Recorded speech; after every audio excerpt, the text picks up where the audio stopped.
AVtv is a product of the AV journalism class produced for the students of Amador Valley High School. The views expressed on the show do not represent the views of AVHS teachers, admin, or PUSD personnel.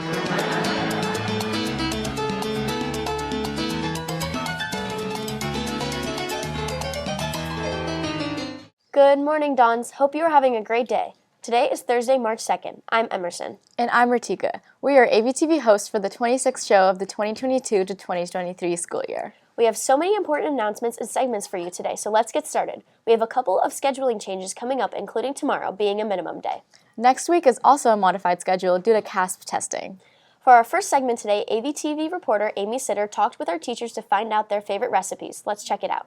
With all the different student schedules, everyone might need a different meal plan, and who better to get recommendations from than their very own teachers? Around Amador, they have a variety of meals they can recommend to them. My favorite recipe is called Ichigo Daifuku, and that means strawberry mochi, and ingredients are strawberries and anko, the sweet beans, and mochi powder. And it's really sweet and it's delicious with tea. So my favorite thing to make is pastry cream. You can use pastry cream in tarts, in pâte choux, or filling for cream puffs and eclairs. It's basically thickened cream with cornstarch and eggs and fresh vanilla bean, and it's really a great basic. This has been Amy with AVtv. Now back to the studio. Now we have another segment. Last weekend, the annual Dil Se Bollywood Showcase at Irvington High School took place, and our Bollywood team, AV Dhamalka, was selected to perform. The show sold out within minutes, and a total of 600 people attended.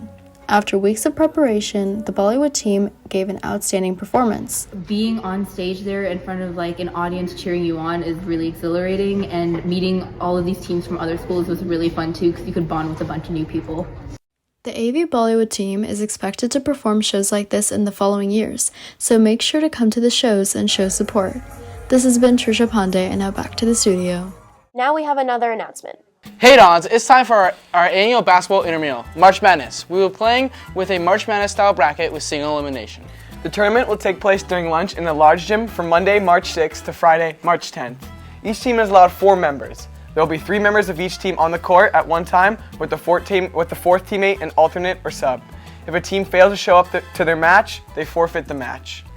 The sign-up form can be found by scanning the QR code on screen or clicking the link in the AVHS Don's Instagram bio. Only one team member needs to fill out the form. Sign-up closed tomorrow, Friday, March 3rd, so make sure to fill out the form quick. In addition, Amador is hosting a car show on Friday, March 10th in the main parking lot. All cars are welcome, and there will be a prize for the winner. Make sure to stop by the parking lot at 5:30 p.m. to admire all of the Amador's prize cars. Can't wait to see you there. PPIE's Pleasanton Run for Education registration is now open. This is a big event for Pleasanton schools, so grab your family and friends and register today. The run will be Sunday, April 30th. Go to the website you see at the bottom of the screen and sign up today. Today is Read Across America Day, coinciding with Dr. Seuss's birthday. I loved reading his books as a kid. My favorite was Green Eggs and Ham. That was the most popular Dr. Seuss book. Did you know that he wrote and illustrated over 60 children's books? AVtv reporter Audrey Coombs brings us this next segment all about Read Across America Day, celebrating the joy of learning and reading. Today, Friday, March 2nd, is Read Across America Day, in celebration of reading and Dr. Seuss's birthday. Theodore Seuss's Gazelle, commonly referred to as Dr. Seuss, was an influential children's book writer and illustrator. He's most commonly known for his fantastical style full of color, rhymes, and wordplay. To honor Dr. Seuss and his important work, we went out to ask students and staff members around Amador what their favorite Dr. Seuss book was. My favorite Dr. Seuss book is Go Dogs Go, and I like that one because I remember reading it at my grandma's house. My favorite Dr. Seuss book is Horton Hears a Who, and that's because I was in Seussical the Musical last year, and that's the main book that the plot is based off of. My favorite Dr. Seuss book is Oh the Places You Go, because I'm going to be going to college soon, and I think it's very relatable about where I'm going to be going and what I'm going to be doing there. Well, I would say that would have to be The Lorax by Dr. Seuss, and I loved that as a kid. I just loved all the neat colors and illustrations, but more importantly, I would say just the message that it sends about conservation, stewardship of the land, and the fact that all of us are responsible for taking care of our land, whatever our role is in that. And so I that stayed with me, and I really enjoyed that. My favorite Dr. Seuss book is Cat in the Hat, because, you know why? Because Dr. Seuss rhymes pretty funny, and I like that because he's just cool like that, and he raps. My favorite Dr. Seuss book is Green Eggs and Ham, because I get hungry a lot, and green eggs and ham kind of sounds good some days. My favorite Dr. Seuss book is One Fish, Two Fish, Red Fish, Blue Fish, because I think that the drawings are cool.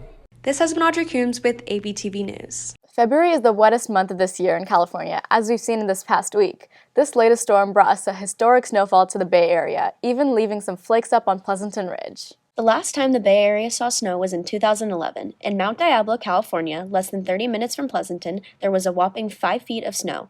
Lines of cars surrounded the mountain on February 25th to get a sight at this historic snowfall. Okay, Dons, we're back again with our weekly trip around the campus. This week, AVtv reporter Audrey Coombs went out and found more news, announcements, and other information that you need to know. And she put it all together in this week's Around the Campus in 60 Seconds. Let's check this out. Hey Dons, I'm Audrey Coombs, and I'm here to take you on a trip around the campus in 60 seconds. Dons, if you are looking for new job opportunities, PUSD is hosting a job fair for teens this upcoming Saturday, March 4th from noon to 3 p.m. at the Pleasanton Senior Center. It is free for all members, and make sure to have your resume in hand. Journalism worked hard and brought together a collection of photos to hide the greatest moments at prom. To view them, head over to the photo section at AmateurValleyToday.org or scan the QR code on the screen. Additionally, if any juniors took photos in the photo booth at the prom venue, they can be accessed at sfbooths.com. Head over to the 2023 AVHS Junior Prom Gallery. The password is AVHS23JP. As many of us know, March is Women's History Month. We here at AVtv will be highlighting some of the most influential women in modern day history. Let's check this out. This has been Audrey Coombs with Around the Campus in 60 Seconds.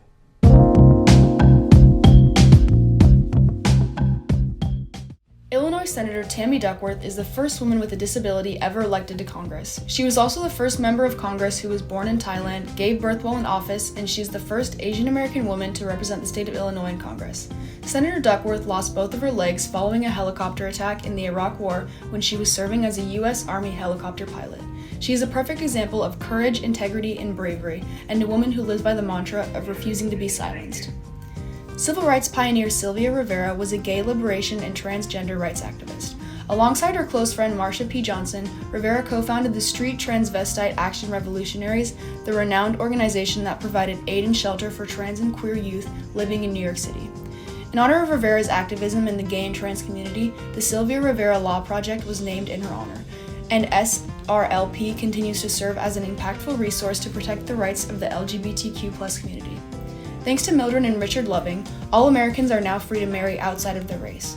Mildred and her husband, Richard, were actually arrested in Virginia in 1958 for violating the Racial Integrity Act of 1924, which prohibited marriages of different races. The couple fought for their love in the landmark Supreme Court case, Loving v. Virginia of 1967, in which the Supreme Court ruled in the Loving's favor. This case also paved the way for same-sex marriage legalization in America. Don't forget how important it is to stay connected. You can find out everything going on around campus by going to AmateurValleyToday.org or follow us at AVHS Info on Instagram. In addition, don't forget the leadership Instagram at AVHS Dons, where you can find out all about the Spirit Week and other ASB activities going on around campus. Well, that's all we have for today. Make sure you hang around for today's birthdaygrams and check back in with us next Thursday for more news, announcements, and profiles. Thanks for joining us, and remember, Dons, it's always a beautiful day here at Amador.